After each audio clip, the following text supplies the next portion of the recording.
I never thought my own parents would betray me like this. After 7 years of working 2 jobs, skipping vacations, and eating ramen for dinner more nights than I care to count, I finally held the keys to my dream home. A modest 3-bedroom house in a quiet neighborhood, but it was mine.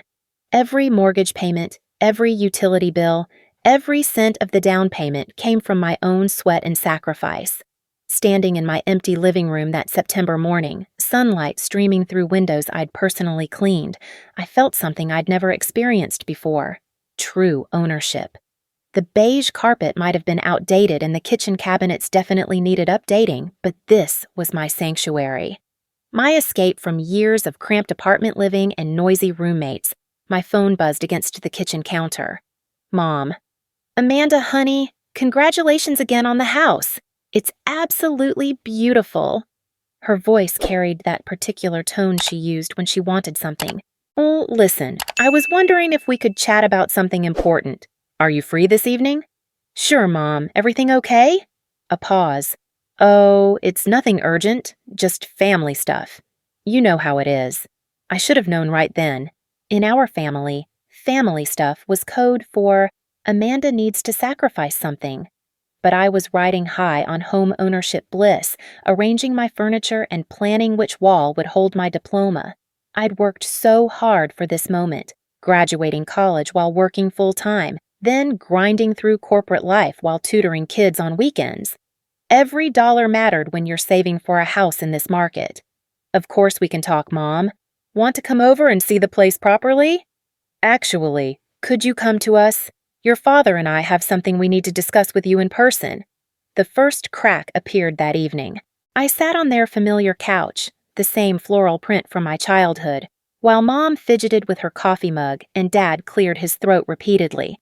The living room felt smaller than I remembered, cluttered with family photos where Sarah's smile always seemed brighter than mine.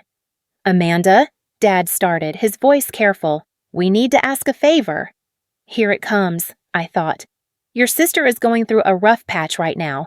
You know how expensive rent has gotten, and with little Emma starting kindergarten. Mom picked up where Dad left off, seamlessly tag-teaming like they'd rehearsed this conversation. What kind of favor? I asked, though my stomach was already sinking. Well, you have all that extra space now, Dad said. 3 bedrooms for just one person seems like a lot. We were thinking, Mom continued, maybe Sarah and her family could stay with you temporarily, just until they get back on their feet. A few weeks, maybe a month at most. I stared at them, processing. My sister Sarah, 2 years older, had always been the golden child, the one who got married young, had the perfect daughter, lived the life my parents understood. Meanwhile, I was the career-focused daughter who worked too much and needed to find a nice man to settle down with. Mom, I just moved in 3 days ago. I haven't even unpacked half my boxes. That's perfect timing, then. Mom's voice brightened with false enthusiasm. You can all unpack together. It'll be like a family project. I don't think... Amanda, Dad interrupted, his tone shifting to stern disappointment. Your sister has always been there for you. Remember when you needed help with college applications? When you were job hunting and staying in her guest room? The guilt started its familiar crawl up my spine. They were right about Sarah helping me before. She had let me crash at her place for 2 weeks between apartments 3 years ago. But this felt different. This was my house, my sanctuary. I understand Sarah's in a tough spot, but... It's temporary, Mom insisted. You know your sister. She's responsible. She'll respect your space. Something in her voice didn't match her words. The way she wouldn't quite meet my eyes. The way Dad kept checking his watch like he had somewhere else to be. What exactly happened with their current place? I asked. Another pause. Another exchanged look between my parents. Landlord decided to sell. Sarah's voice came from the kitchen doorway. Gave us 30 days' notice. I turned to see my sister standing there with 5-year-old Emma on her hip and her husband Mike behind her, looking sheepish. They'd been here the whole time, listening to my parents warm me up. Hey, Amanda, Sarah said, not quite smiling. Congratulations on the house. It's going to be perfect for all of us. All of us. Not perfect for me to stay temporarily. Perfect for all of us. Sarah, I'm sorry about your situation. I really am, but I need some time to think about this. Emma chose that moment to reach toward me with chocolate-covered fingers. Aunt Amanda, Mommy says we're going to live in your big house. The room went silent. Sarah's face flushed red. Emma, what did I tell you about listening to grown-up conversations? But you said... Emma, why don't you go play with Grandpa? Sarah interrupted, shooting Mike a look that could kill. I felt something cold settle in my chest. You already told her you were moving in? Amanda, let me explain. You told a 5-year-old she was moving into my house before you even asked me? Mom jumped in quickly. Now, Amanda, you know how children are. They get excited about things. This isn't about Emma getting excited. This is about decisions being made about my house without consulting me. The tension in the room was thick enough to cut. Dad cleared his throat again. Amanda, we're family. Family helps family. You have the space. They need the help. It's simple math. What's simple about it, Dad? Don't take that tone with your father, Mom snapped, her false cheerfulness finally cracking. We raised you better than to be selfish. Selfish. There it was. The word that had followed me through childhood whenever I wanted something for myself. Selfish for wanting my own room instead of sharing with Sarah. Selfish for choosing a college major that made me happy instead of what they thought was practical. Selfish for focusing on my career instead of getting married and giving them grandchildren like Sarah had. How is wanting to enjoy the house I worked 7 years to buy selfish? Because, Sarah said, her voice taking on that condescending older sister tone I remembered from childhood. Some of us have real responsibilities. Some of us have children to think about. And some of us just bought our first house and maybe want to enjoy it for more than 3 days before it becomes a crash pad. A crash pad? Sarah's voice rose. We're talking about family, Amanda. Your niece. Your nephew-in-law. I know exactly who we're talking about. What I don't understand is why me buying a house somehow made it everyone else's house too. Mike finally spoke up.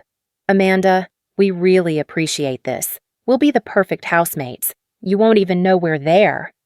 Won't even know they're there. In my 3-bedroom house. With a 5-year-old. Mike, have you looked for other options? Apartments? Other family members? The exchanged looks again. The silent communication that excluded me completely. Amanda, Mom said, her voice taking on that patient, explaining to a difficult child tone. This is what families do. They support each other during difficult times. And what about when I was working 2 jobs to save for this house? What about when I was eating generic cereal for dinner because every extra dollar went to my down payment? Was that family supporting family? That was your choice, Dad said flatly. No one forced you to buy a house. The words hit like a slap. My choice. 7 years of sacrifice dismissed as a whim. You're right, Dad. It was my choice, and it's also my choice who lives in it. The next few weeks were a masterclass in family manipulation. It started subtly, Mom mentioning during our weekly phone calls how Emma was asking when she could see her new room, Sarah texting photos of boxes with crying face emojis, Dad sending me articles about the housing crisis and how family members were helping each other survive. Then came the escalation. I'd agreed to let them store a few boxes in my garage while they looked for other options. A few boxes turned into a moving truck pulling up to my driveway on a Tuesday morning while I was at work. I came home to find my garage packed floor to ceiling with furniture, my driveway blocked by Sarah's minivan, and my spare key missing from its hiding spot. Surprise! Sarah called from my kitchen, where she was unpacking dishes into my cabinets. We figured we'd get the moving part out of the way so we could focus on finding a permanent place. Mike was in my living room, setting up a gaming console I definitely hadn't agreed to. Emma was bouncing on my couch, my brand new couch that I'd saved 3 months to buy, with juice box in hand. Sarah, what is this? What does it look like? We're moving in our essentials. Don't worry, we're being super careful with your stuff. My stuff. In my house, that I was apparently no longer consulted about. I never said you could move in today. Amanda, we had to be out of our old place by noon. You weren't answering your phone. I pulled out my phone. 3 missed calls, 2 voicemails, and a string of texts that essentially said, "We're moving in now, hope that's okay." You didn't give me a chance to answer. We figured you'd want to help. Sarah's voice carried a slight edge now. Unless you were planning to let your 5-year-old niece be homeless. There it was again. The manipulation wrapped in family obligation. Emma wasn't going to be homeless. My parents had a 4-bedroom house 20 minutes away, but pointing that out would make me the villain who suggested a child live with her grandparents instead of her generous aunt. How long is this arrangement supposed to last? Just until we find something, Mike said, not looking up from the TV he was connecting. Shouldn't be more than a few weeks. A few weeks stretched into a month. 1 month became 2. My house slowly transformed into their house, with my things pushed aside to make room for their lives.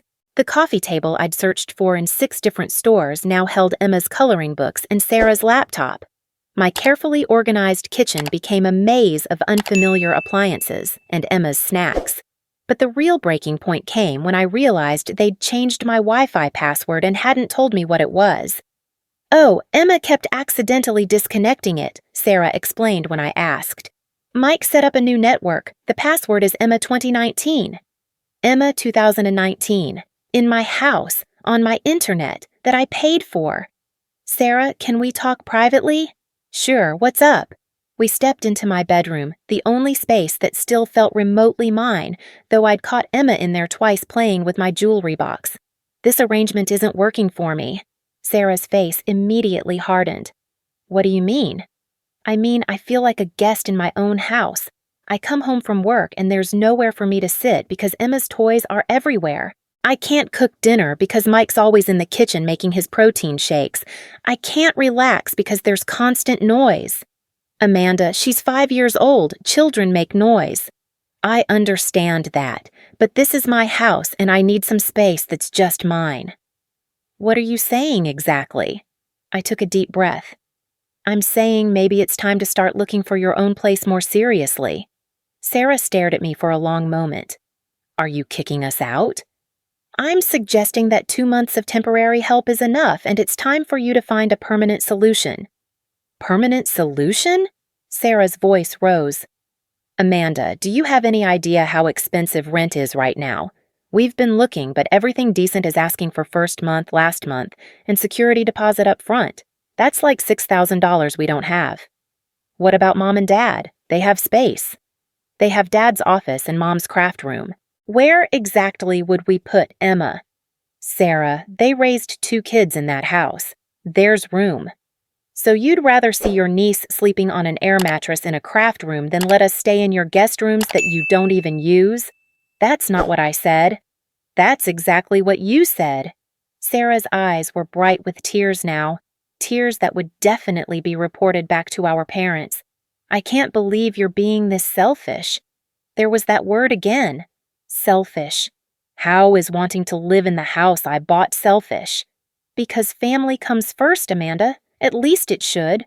"Family comes first? When was the last time you asked how I was doing? When was the last time you cared about my life outside of what I could do for you?" "That's not fair." "Isn't it? When I was saving for this house, working myself to exhaustion, did you once offer to help? Did you invite me for dinner so I could save on groceries? Did you do anything to support my dream?" Sarah was quiet for a moment. "You never asked for help." "I shouldn't have had to ask. But now you need help and suddenly I'm selfish for not dropping everything?" "It's different, Amanda. We have a child. And I have a life. I have goals. I have needs too. Your needs aren't more important than Emma's needs. And Emma's needs aren't more important than mine either." Sarah stared at me like I'd slapped her. "I can't believe you just said that about your own niece." "I said we're all human beings with valid needs. Emma needs housing and I need my space. Both things can be true." "Wow." Sarah shook her head. "Just wow. Mom always said you were self-centered, but I defended you. I said you were just focused. I guess she was right." The words hit like ice water. Mom always said I was self-centered. How long had they been discussing my character flaws? How many family conversations had centered around Amanda's selfishness? What else does Mom say about me?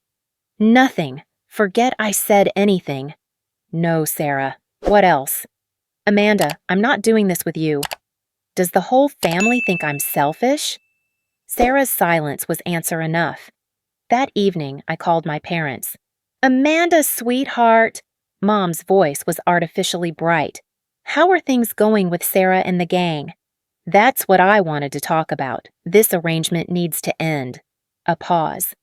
What do you mean, end? I mean they need to find their own place. It's been 2 months, Mom. I need my house back. Amanda, Dad's voice came on the line.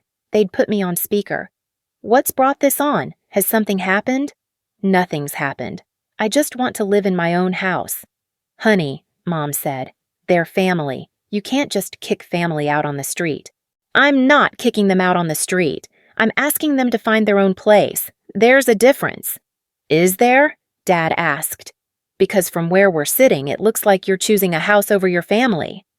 I'm choosing my mental health and my financial stability. Your financial stability? Mom's voice sharpened. Amanda, how is helping your sister affecting your financial stability? Because they're not paying rent, they're not paying utilities, and they're not paying for groceries. But they're sure eating them and using them. Oh my God! Sarah's voice came from the background. She was there, listening to this conversation about her. Are you seriously complaining about grocery money right now? Sarah, I said, are you there? Yeah, I'm here, listening to my sister complain about feeding her 5-year-old niece. This isn't about Emma, and you know it. Then what is it about, Amanda? Dad's voice was getting stern now, because it sounds like you're more concerned about money than family. It's about respect. It's about boundaries. It's about being consulted before decisions are made about my life and my house. Your house that you couldn't afford without working yourself into the ground. Sarah's voice was sharp now. Your house that you bought instead of having a normal social life? Your house that's more important to you than your own family? Sarah? No, Amanda. Let's be honest here. You bought this house because you wanted to prove something. You wanted to show everyone how independent and successful you are. But now that you have it, you don't know how to be part of a family anymore. That's not true, isn't it? When's the last time you came to one of Emma's school events? When's the last time you called just to check in, not because you needed something?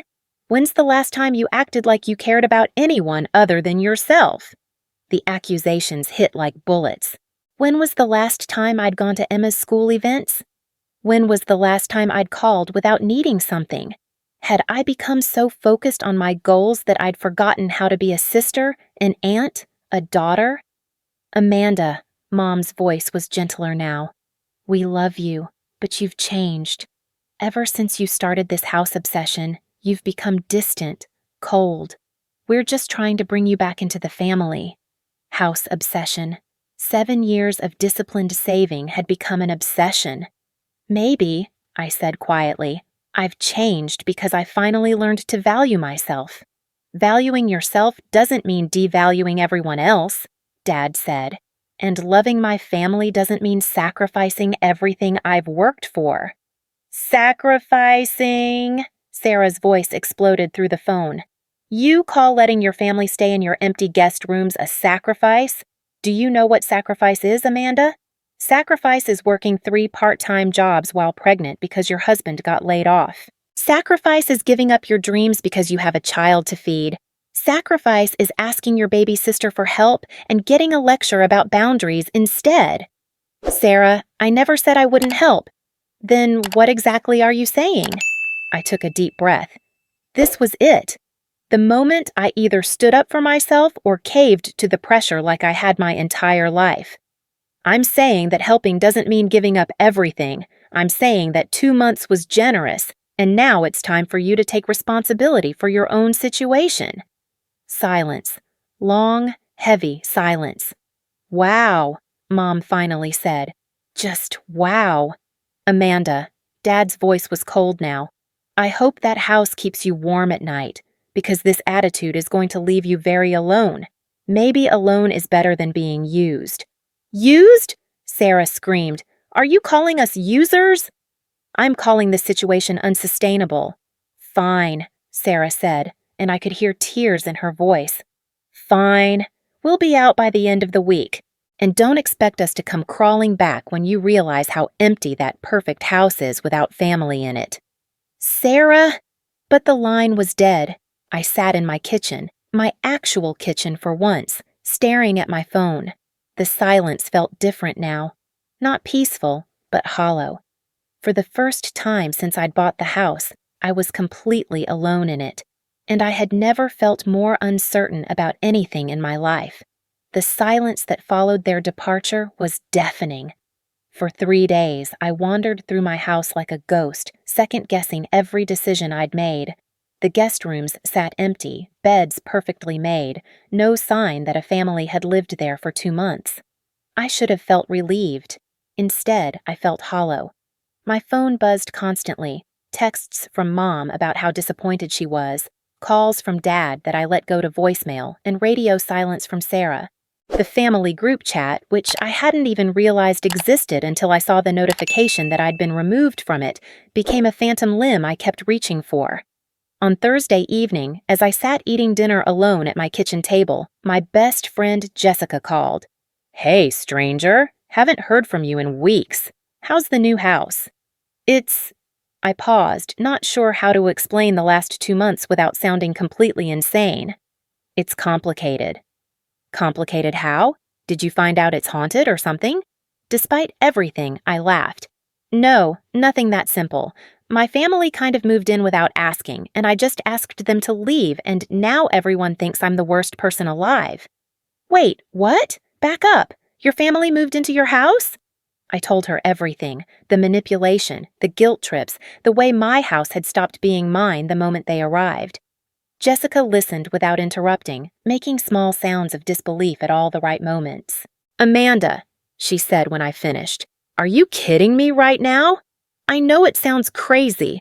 It sounds crazy that you let them walk all over you for 2 months.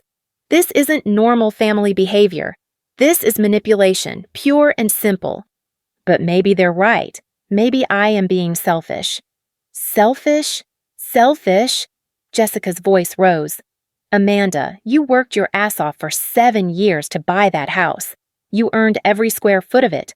Wanting to actually live in the house you bought isn't selfish. It's basic human dignity." Her words hit something deep in my chest. Basic human dignity. When had I started thinking that my own needs were unreasonable? "Jess, what if I really have become cold? What if focusing on my career and my goals has made me a bad person?" "Okay, stop right there. Let me ask you something.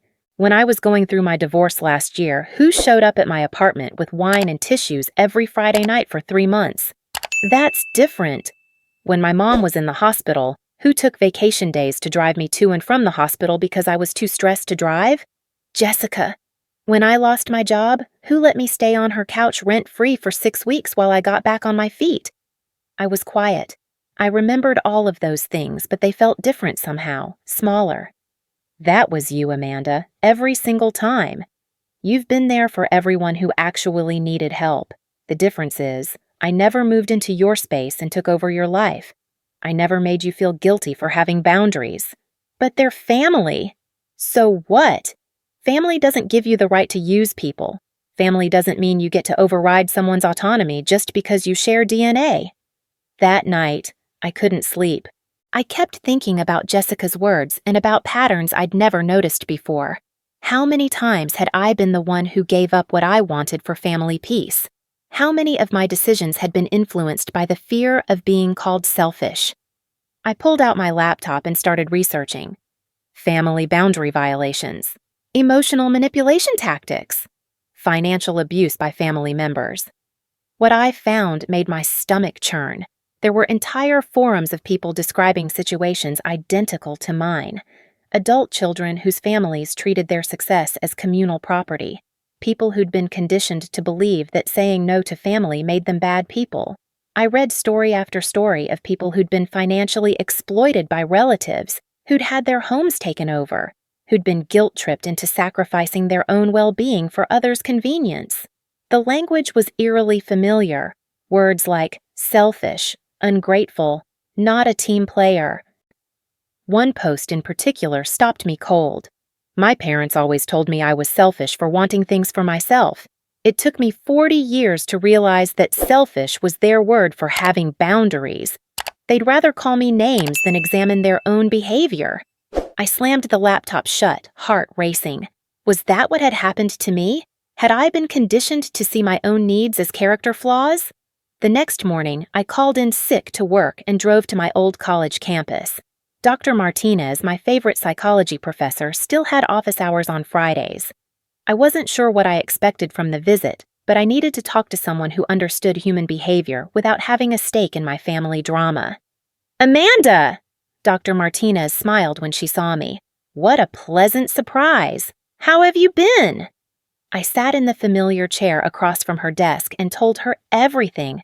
She listened with the same focused attention I remembered from her lectures, occasionally asking clarifying questions but never offering judgment.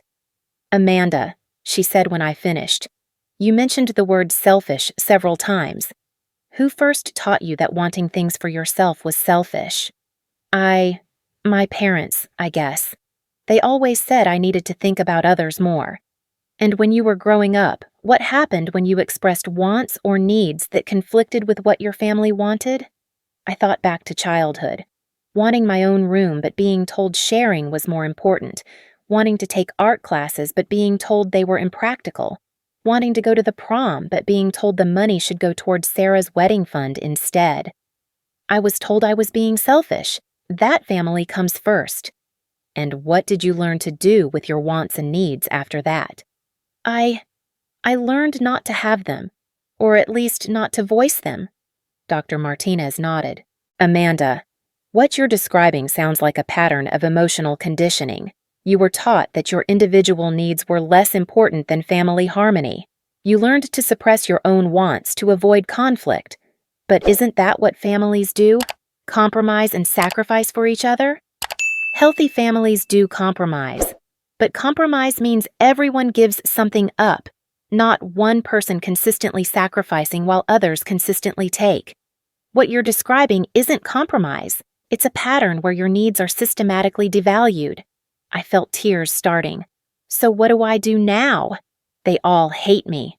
"Amanda, let me ask you something. If a friend came to you with this exact situation, if they told you their family had moved into their house without permission, refused to leave, and was calling them selfish for wanting their space back, what would you tell them?" I was quiet for a long moment. I'd tell them to stand their ground. "And would you think they were selfish for wanting to live in their own house?" "No. I'd think they were being reasonable." "Then why is it different when it's you?" That question followed me home. Why was it different when it was me? Why did I hold myself to standards I'd never expect from anyone else? Sunday brought the confrontation I'd been dreading. My parents showed up at my door unannounced, faces grim with disappointment. "Amanda, we need to talk," Dad said, pushing past me into my living room. "You've really done it this time," Mom added, settling onto my couch like she owned it. "Sarah is devastated. Emma keeps asking why Aunt Amanda doesn't love her anymore." The guilt hit like a physical blow. "I never said I didn't love Emma." "Your actions said it loud enough," Dad replied, "throwing a 5-year-old out of her home." "This was never her home, Dad. This is my home." "Your home," Mom repeated mockingly. "When did you become so possessive? We raised you to share." Sharing and being taken advantage of are two different things. "Taken advantage of?" Dad's voice rose. "Your sister needed help, and you had the means to help her. That's not taking advantage. That's family responsibility." "What about my responsibility to myself?" "What about your responsibility to Emma?" Mom shot back. "That little girl looked up to you. She thought you were the cool aunt who let her live in the big house. Now she thinks you don't want her around." The manipulation was so smooth I almost missed it. Almost, but Dr. Martinez's words echoed in my head. "Notice when they make you responsible for other people's emotions." "Mom, Emma's feelings are important, but they're not my responsibility to manage. It's Sarah's job to explain to Emma why they needed to find their own place." "Oh, don't you dare try to therapize us," Mom snapped. "I know you've been reading those self-help articles about boundaries and toxic family.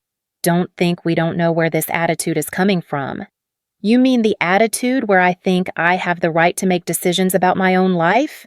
We mean the attitude where you think you're better than your family, Dad said coldly, where you think your little house and your little career make you superior to the people who raised you. I never said that. You didn't have to. It's been clear for years. Ever since you started that job, you've acted like you're too good for us, too busy for family dinners, too important for Emma's birthday parties. I work 2 jobs, Dad. I've been saving every penny for 7 years. I didn't have time for family, Mom finished. You didn't have time for family, and now that you've got what you wanted, you don't need us anymore. That's not true, isn't it? When's the last time you called just to chat? When's the last time you offered to help with anything? When's the last time you acted like you cared about anyone other than yourself? The accusations piled up like stones. Had I really become that distant? Had success made me selfish? Amanda, Mom's voice softened into the tone she used when I was little and had done something wrong. We love you, sweetheart, but this person you've become, this isn't the daughter we raised. Maybe the daughter you raised was too afraid to disappoint you to be herself. The words came out before I could stop them. Mom's face went white. How dare you, she whispered, after everything we've done for you, after all the sacrifices we made. What sacrifices, Mom? What exactly did you sacrifice for me? We gave you everything. We put you through college. We supported your dreams. You put me through college with student loans that I'm still paying off. You supported my dreams as long as they didn't inconvenience you. You ungrateful little... Dad started, but Mom held up a hand. No, let her talk. Let her tell us how terrible we were. You weren't terrible, but you weren't perfect either. And you taught me that my needs didn't matter as much as everyone else's comfort. Your needs mattered, Mom said, but they weren't the only thing that mattered. They weren't even close to mattering equally. Silence fell over the room. I could see them processing, deciding how to respond. Finally, Dad spoke. So what now, Amanda? You're going to cut us off because we asked you to help your sister? You didn't ask, Dad. You manipulated me into agreeing. Then you moved them in without my consent. Then you made me the villain for wanting my space back. We made you the villain? Mom's voice was incredulous. Amanda, you are the villain here. Sarah is struggling, Emma is confused and hurt, and you're sitting in your precious house feeling sorry for yourself. If wanting to live in the house I bought makes me a villain, then I guess I'm a villain. Fine. Dad stood up abruptly. If that's how you want it, but don't come crying to us when you realize how lonely that house gets. And don't expect us to pretend this didn't happen, Mom added, following him toward the door. This family won't forget how you treated Sarah and Emma. What exactly does that mean? Mom turned back, her eyes cold. It means you've made your choice, Amanda. You chose a house over your family. Now you get to live with that choice. They left without another word, and I stood in my living room, my quiet, empty, peaceful living room, feeling like I'd just been hit by a truck. But underneath the pain and confusion, something else was stirring, something that felt like relief. The next few weeks were a masterclass in family warfare. My phone buzzed constantly with texts from relatives I barely knew, all sharing their opinions about my heartless behavior. Apparently, the family network had been activated and I was the main topic of conversation. Cousin Linda, who I hadn't spoken to in 3 years, heard about what happened with Sarah. Really disappointed in you. Uncle Mark. Your parents are heartbroken. Hope you're happy. My grandmother, the ultimate guilt weapon. I never thought I'd see the day when family turned on family like this. But the worst part wasn't the guilt trips. It was the lies. Stories were spreading through the family grapevine, each one making me sound more monstrous than the last. According to the rumors, I'd thrown Sarah and Emma out in the middle of the night. I'd changed the locks while they were at the grocery store. I'd demanded rent money they didn't have. None of it was true, but truth seemed irrelevant to the narrative being constructed around my selfishness. The breaking point came when I ran into my neighbor Mrs. Chen at the grocery store. "Amanda, dear," she said, her voice full of sympathy. I heard about your family troubles. Such a shame when relatives take advantage. I froze. Excuse me? Your sister, right? Using your generosity for so long. I saw all the boxes and furniture going in, then more and more over the months. My late husband used to say, give someone an inch, they'll take a mile. Mrs. Chen, what exactly did you see? Oh, honey, I wasn't judging, but when someone moves a whole household into your place without even asking, well, that's not very respectful, is it? As she spoke, I realized that someone outside the family manipulation had witnessed everything. Someone who saw the situation clearly without the emotional baggage and guilt conditioning. They never asked your permission for all that furniture, did they? She continued. I remember thinking it was odd, all those moving trucks when you'd just moved in yourself. That night, I called Jessica again. Jess, I need a reality check. Am I crazy or was what happened with my family actually messed up? Amanda, you are not crazy. What happened to you was financial and emotional abuse. The fact that it came from family doesn't make it less wrong. But everyone's saying I'm heartless. My whole family thinks I'm a monster. Your whole family has been conditioned to see you as the person who sacrifices so they don't have to. When you stopped playing that role, it threatened their whole system. What do you mean? Think about it. If you're not the one who gives up everything for family harmony, then they might have to examine their own behavior. It's easier to make you the villain than to admit they've been using you. The clarity hit like lightning. Of course they were making me the villain. If I wasn't the selfish daughter, then they might be the manipulative parents. If I wasn't the heartless sister, then Sarah might be the entitled one. If I wasn't the problem, then the whole family dynamic might be unhealthy. Making me the villain protected everyone else from having to change. I started documenting everything. Screenshots of the manipulative texts, notes about the timeline of events, records of my attempts to communicate boundaries. I wasn't sure why I was keeping records, but some instinct told me I might need them later. And then, 3 weeks after the confrontation with my parents, Sarah showed up at my door. She looked terrible, exhausted, stressed, shadows under her eyes. For a moment, I felt the old, familiar guilt rising up. Amanda, can we talk? I let her in, and we sat in my living room like strangers. I owe you an apology, she said quietly. I blinked. What? I said some horrible things to you, about you being cold and selfish, about choosing a house over family. It wasn't fair. Sarah, let me finish. This situation, it's been harder than I expected. Finding a place, I mean. Do you know what rents are going for now? I waited, not sure where this was going. Everything decent is asking for first, last, and security. That's almost $6,000 up front. And the places we can afford? She shuddered. There was one apartment where the toilet was in the kitchen. Another place had black mold covering half the bathroom wall. I'm sorry you're having a hard time. Are you?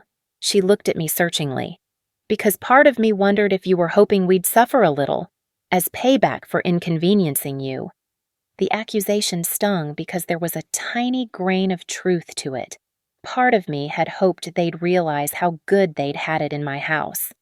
Sarah, I never wanted you to suffer. I just wanted my space back. I know that now. She was quiet for a moment. Amanda, can I ask you something honestly? Sure. Do you think I'm entitled? The question caught me off guard. What? Mike's been saying. He thinks maybe I've been taking advantage of people my whole life. That I expect others to solve my problems while I just exist. I studied my sister's face. She looked genuinely confused, like someone who'd just discovered that the sky might not actually be blue. Sarah, do you want me to answer that honestly? Yes. Please. I took a deep breath. I think you've been protected from consequences your whole life. Mom and Dad have always stepped in to fix your problems, and when they couldn't, they expected me to. But that's what families do, isn't it? Help each other? Healthy families help each other, but healthy families also don't expect one person to always be the helper while another person is always the one being helped.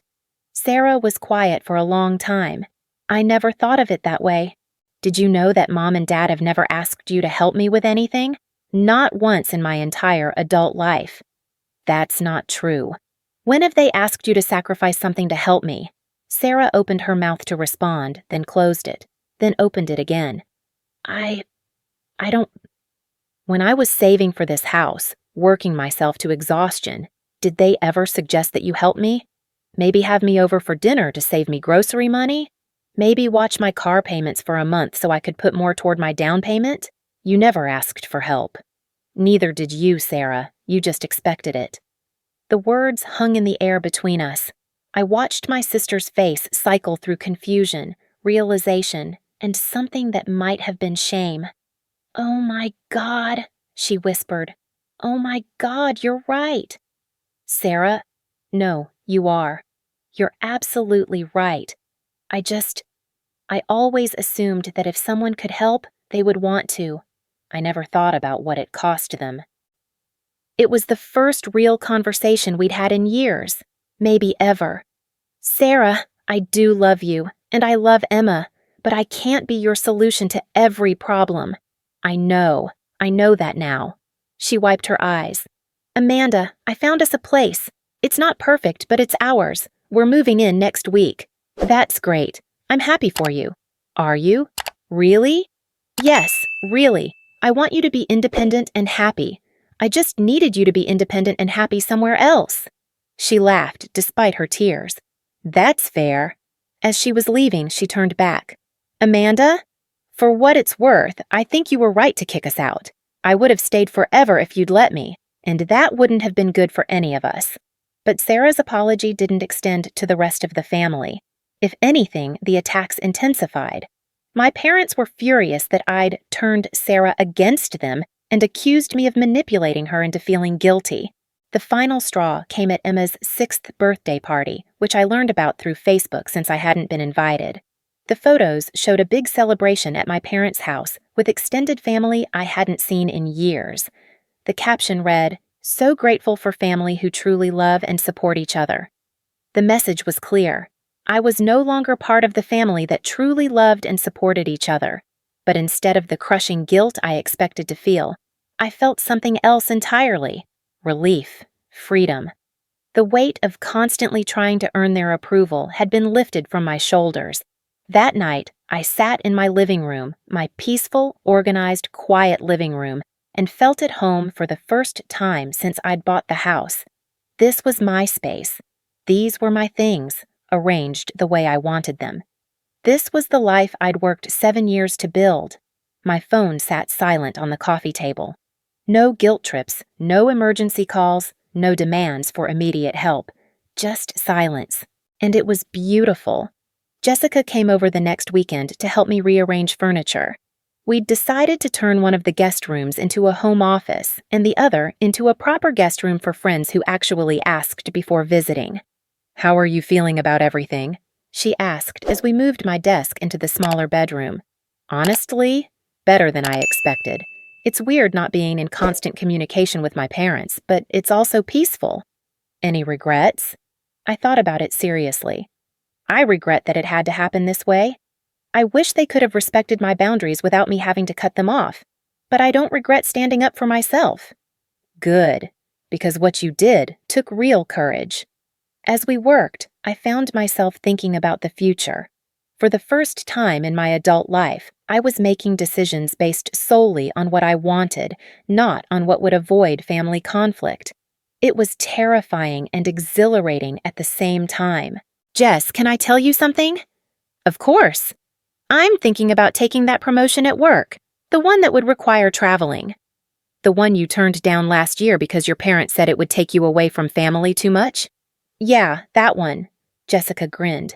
"I think you should absolutely take it." 3 months later, I did. The promotion came with a significant raise and the opportunity to work on projects I'd only dreamed about. It also meant traveling 2 weeks out of every month, which would have been impossible with Sarah's family living in my house. On my first business trip, I called Jessica from my hotel room. "How does it feel?" she asked. "It feels like I'm finally living my own life." And I was. For the first time in 32 years, I was making decisions based on my own dreams and goals, not on what would keep peace in my family. It was scary and lonely sometimes, but it was also mine. The house that had caused so much conflict became my sanctuary. Every evening when I came home from work, I felt grateful for the space and the silence. I hosted dinner parties for friends, turned the backyard into a garden, and finally hung my diploma on the wall where I could see it from the kitchen table. Sometimes I missed my family. I missed the idea of family anyway, the version where people loved and supported each other without conditions or manipulation. But I didn't miss the anxiety, the guilt, or the constant feeling that I was never doing enough. 6 months after going no contact, I got a text from an unknown number. It was a photo of Emma holding a drawing she'd made, a house with stick figures in front of it. The message said, "Emma drew this for you. She misses her Aunt Amanda." It was clearly from Sarah, and it was clearly designed to make me feel guilty. The old Amanda would have immediately called, apologizing and offering to reconcile. The new Amanda looked at the message for a long moment, then deleted it. Emma's feelings were important, but they weren't my responsibility. Sarah could explain to her daughter why Aunt Amanda wasn't around anymore, and she could do it honestly or dishonestly. That was Sarah's choice to make. I had my own life to live now. A year later, I was promoted again, this time to regional manager, with a salary that would have seemed impossible when I was eating ramen and saving every penny for my house down payment.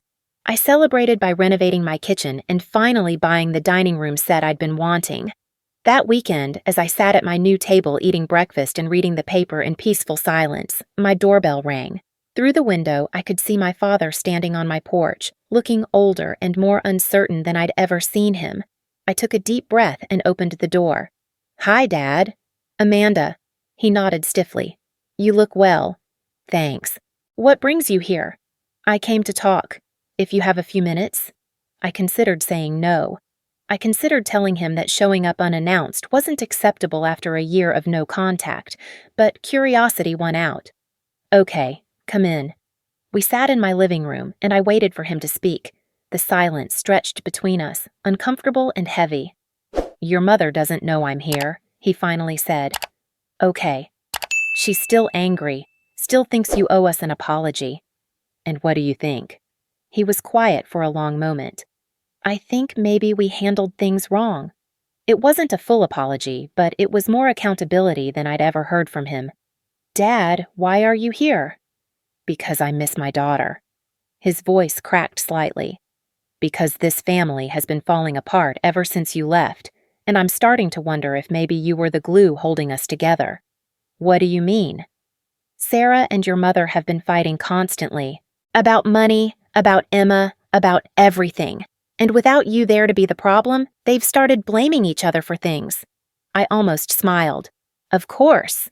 Without me to serve as the family scapegoat, they'd had to find other targets for their dysfunction."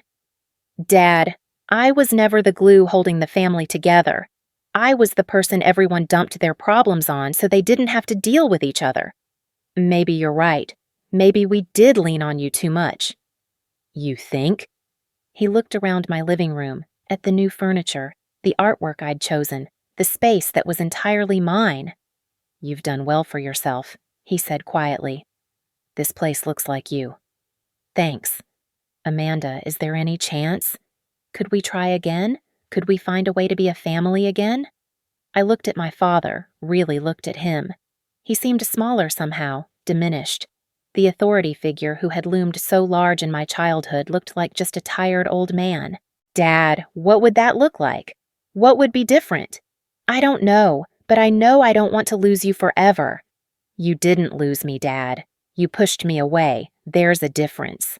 "So is it too late? Is there no way back?" I was quiet for a long moment, thinking. A year ago, this conversation would have had me ready to forgive everything and welcome them back into my life.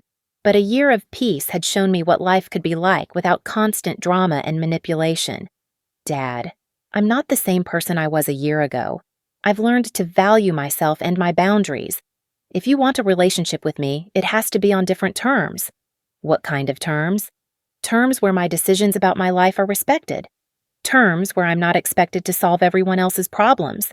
Terms where no is an acceptable answer. And if we can't do that, then we can't have a relationship." He sat with that for a while, processing. Your mother's not going to like those terms. Then Mom and I won't have a relationship. And Sarah? Sarah and I have been texting occasionally. She's learned to ask for advice instead of demanding solutions. We're building something new, slowly. But not with the rest of us. Not unless the rest of you are willing to change. Dad stood up to leave. At the door, he turned back. Amanda, for what it's worth, I'm proud of what you've accomplished. This house, your career, your independence. I know we never said that before, but I'm saying it now. Thanks, Dad. That means a lot. Will you think about what I said? About trying again? I will. But Dad? The woman who lived here before, the one who said yes to everything and never put herself first? She's gone. If you want a relationship with me, it has to be with who I am now. After he left, I sat in my kitchen looking out at the garden I'd planted. The tomatoes were coming in beautifully, and the flowers I'd chosen were blooming in colors I loved. This space, this life, this peace, it had all been worth fighting for. My phone buzzed with a text from Jessica. Dinner tonight? I'm making that pasta you love. I smiled and typed back, yes, please, I'll bring wine. This was what family could look like. People who chose to be in each other's lives, who respected boundaries, who gave freely without keeping score. I'd lost the family I was born into, but I'd gained something better, the family I'd chosen, and most importantly, a relationship with myself based on love rather than guilt. The house that had started this whole conflict sat around me, peaceful and beautiful and entirely mine. It had cost me more than money. It had cost me the illusion of family harmony and the comfort of familiar dysfunction, but it had given me something priceless in return, the knowledge that I was worth fighting for, and that, I thought as I watered my tomatoes in the fading evening light, was worth everything.